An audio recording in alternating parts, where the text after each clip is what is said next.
If this is for you, this is a grandma message.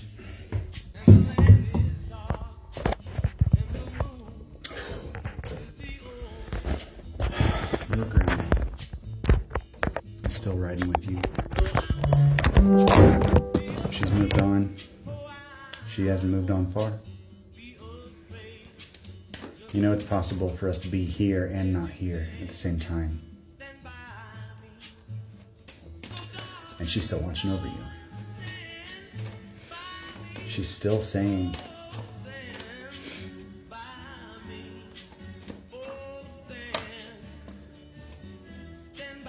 she didn't leave. But she has been watching, learning through you, with you. She appears in the butterflies.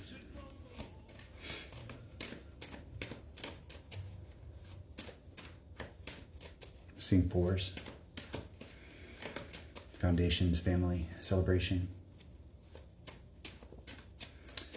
In the flowers. She appears when you are connecting with nature. And there's a lot of your future here that has been guided by her, intuitively pushing you towards certain outcomes, even though you knew not even half of what she has been leading you towards.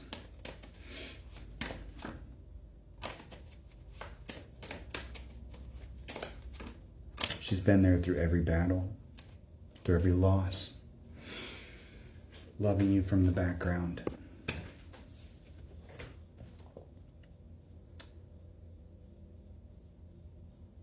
And there was a moment of trust at the beginning of this journey because you knew it was her guiding you towards your connection. For me, it was the twin flame. I was so sure she was leading me to him. And part of me tonight was like, is that the destination anymore? You know? Because it doesn't feel like it. For me right now, it feels like I'm just sitting here in limbo because it could be something with this guy.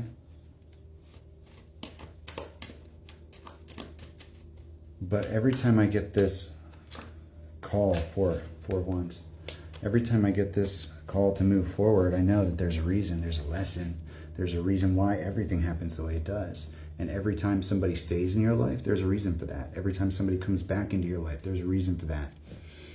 And every time somebody leaves your life, there's a reason for that. And I know that she's been guiding me all this way. Every single decision that I've made, every single fear that I've conquered, every single time I've gone out on a limb and done something scary. It's all been because that was the way to truly liberate myself. And I did something scary today. When I copped to that guy, you know, he parked right next to me. This is not a romantic interest. This is the guy that, like, when I was in love with the twin flame, right after my divorce 2 years ago, I made a fake account and I tried to contact my twin flame with the fake account. And I just used random photos from this random dude that I found on Facebook that I'd known from a million years before. And he was like, not part of my life. I was states and states away. But I used his photos to try and get in contact. And then I immediately deleted the account like a couple minutes later. And today, I parked my car, I was doing a reading, and I see him walking out of the gym. And I'm like, having revelations about that. Maybe he's supposed to be a friend to me. Even if he's here temporarily, which he's not going to be here for long.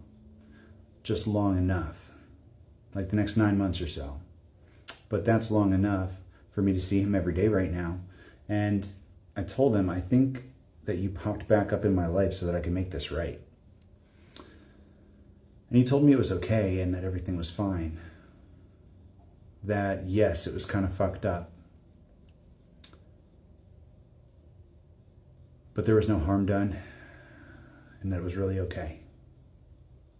I said, I'm grateful, I appreciate you. And I give him a hug. And like, for somebody that you've only popped into their sphere of influence so many times, it's maybe an unnatural reaction, but I wanted to hug him. And he was like, it's like every couple of years you just pop up. Or maybe I said that. He said, every couple of years we just come back together. And I was like, that's when I said the bit about him popping up so I can make that right. And, it's undeniable to me that Spirit's led him back into my life for a reason right now. And whether that's friendship, whether that's this confession, it doesn't matter. I realized that he had parked next to me and he was coming over. He waved at me through the window and I'm like, I gotta go. And I knew that was the moment.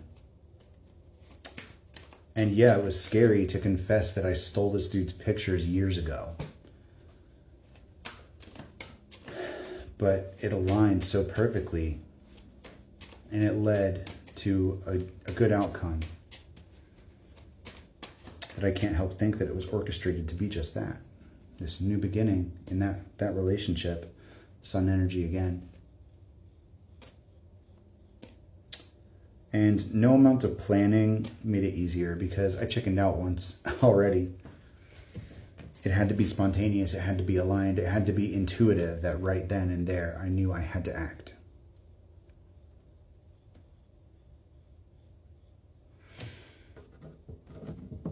And some part of me was anticipating that the blockage, not that there was a blockage. Okay, there wasn't a blockage. Part of me was anticipating because every single time I do something scary like this, there's some kind of reward, right? And I've gotten to the point where I'm not anticipating any kind of reward for good behavior. But when you are acting from an aligned place, things align easily. And I knew that that was the right thing to do and it was the right time. And so, because that's how this works. When something like that, a leap of faith is taken, didn't we just pull the full? When we take a leap of faith, something else aligns, something else clicks into place, it comes together. So I guess the remaining message here, Moth, is that we should be on the lookout for the next piece of the puzzle to click into place. We should be on the lookout for the next alignment, the next reward, the next piece of progress. And after some kind of death and rebirth, you get your Ten of Pentacles. Phoenix moment. It's the rebirth that leads to the Ten of Pentacles. But that's the part we can't see, right? Confirmation. And once again, your grandma is very central to this next chapter, to where she's leading you. And it's always been in the love life, right? Four of Wands again with the Nine of Cups. She is bringing you a wish fulfillment.